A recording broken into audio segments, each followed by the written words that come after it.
Assalamualaikum warahmatullahi wabarakatuh. Salam guru penggerak. Halo Sobat Penggerak, saya Iras Bahri Saiful Rohman yang merupakan calon guru penggerak Angkatan 11 dari SD Negeri 1 Sambirata, Kecamatan Cilongok, Kabupaten Banyumas, Jawa Tengah. Di video kali ini, saya akan memaparkan tentang demonstrasi kontekstual modul 1.3 Budaya Positif, yaitu penerapan segitiga restitusi. Segitiga restitusi adalah pendekatan dalam disiplin positif yang berfokus pada pemulihan hubungan dan perbaikan situasi ketika terjadi pelanggaran aturan. Ada tahapan segitiga restitusi, diantaranya adalah menstabilkan identitas, validasi tindakan yang salah, dan menanyakan keyakinan. Menstabilkan identitas yaitu menyadarkan siswa bahwa mereka adalah individu yang baik meskipun telah melakukan kesalahan. Identitas siswa tidak dinilai berdasarkan kesalahan yang mereka buat. Ini penting untuk mencegah siswa merasa malu atau tidak berharga, sehingga mereka lebih terbuka untuk memperbaiki kesalahan. Validasi tindakan yang salah, yaitu memvalidasi perasaan atau niat siswa tanpa membenarkan perilaku yang salah. Guru membantu siswa memahami mengapa mereka bertindak seperti itu dan mencari alasan di balik perilaku tersebut. Ini membantu siswa merasa dimengerti dan lebih siap untuk menerima tanggung jawab. Menanyakan keyakinan, yaitu memandu siswa untuk menemukan cara memperbaiki situasi dan mengembalikan keseimbangan setelah kesalahan dilakukan. Restitusi bukan hanya hukuman, tetapi sebuah kesempatan untuk memperbaiki dan memulihkan hubungan atau situasi yang rusak. Skenario kasus 1, yaitu siswa mengambil barang teman tanpa izin. Diilustrasikan, seorang murid bernama Aski, kelas 4, mengambil pensil temannya tanpa izin saat jam istirahat. Teman Aski, Asya, merasa kehilangan dan melaporkan kepada guru.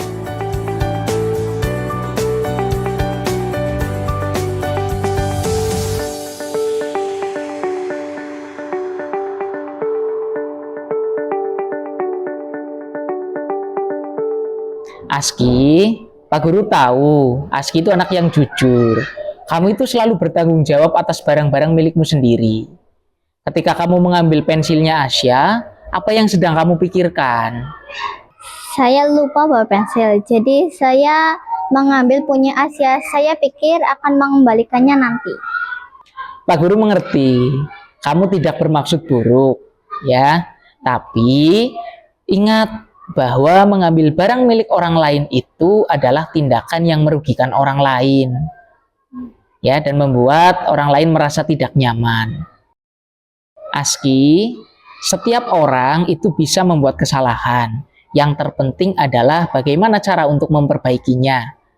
Nah, bagaimana perasaanmu jika seseorang itu mengambil barangmu tanpa seizin kamu?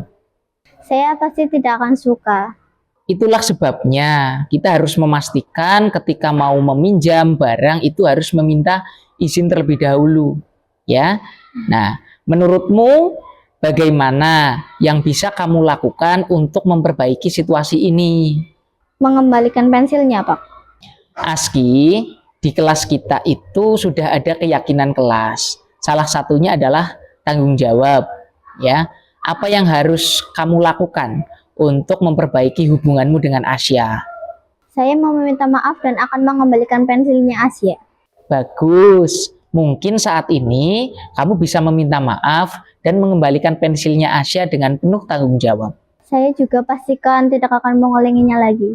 Itu ide yang bagus. Nah, sekarang mari kita temui Asya bersama-sama. Kemudian kamu bisa berbicara dengan Asya baik-baik. Ayo.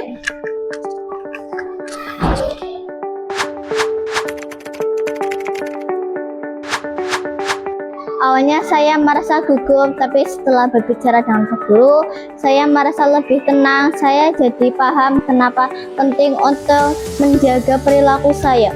Dan saya merasa lebih baik setelah meminta maaf. Skenario kasus kedua, siswa mengganggu teman saat belajar. Diilustrasikan, Radit, kelas 4, sering mengganggu temannya, Zidan, saat sedang belajar. Zidan kesulitan berkonsentrasi karena Radit terus-menerus mengajak bicara dan bermain.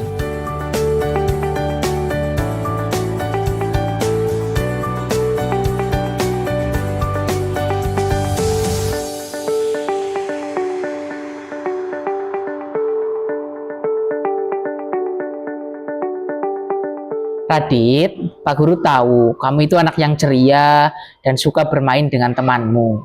Tetapi kalau Zidan sedang belajar, kemudian kamu ganggu, ya, bagaimana perasaanmu kalau kamu berada di posisinya Zidan?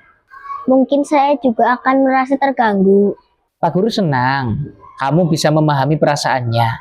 Ini menunjukkan bahwa kamu punya rasa peduli kepada Zidan. Radit, kadang apa yang kita lakukan itu kita tidak menyadari bahwa hal tersebut bisa mengganggu orang lain.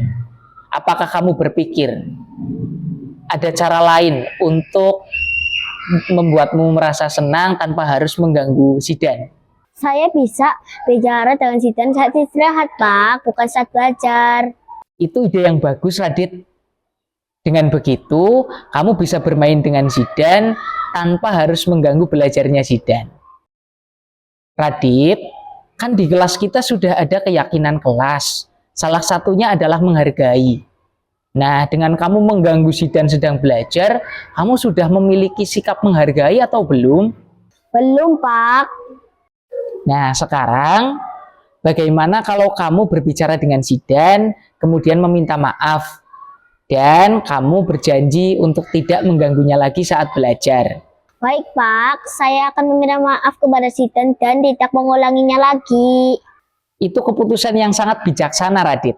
Sekarang mari kita temui Zidan bersama-sama. Ayo.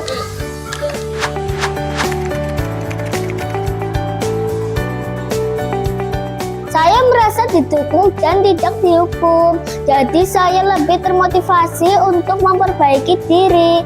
Terima kasih, Pak. Itu membantu saya membuat rencana yang lebih baik. Kesalahan adalah guru terbaik kita. Jadilah guru yang menekankan pentingnya belajar dari kesalahan dan melihatnya sebagai peluang untuk perbaikan. Bersikap baik adalah kekuatan yang terbesar. Jadilah seorang guru yang selalu menyebarkan, mengajarkan nilai-nilai kebaikan, dan kepedulian terhadap sesama. Sekian video kali ini, terima kasih, salam guru penggerak. Wassalamualaikum warahmatullahi wabarakatuh.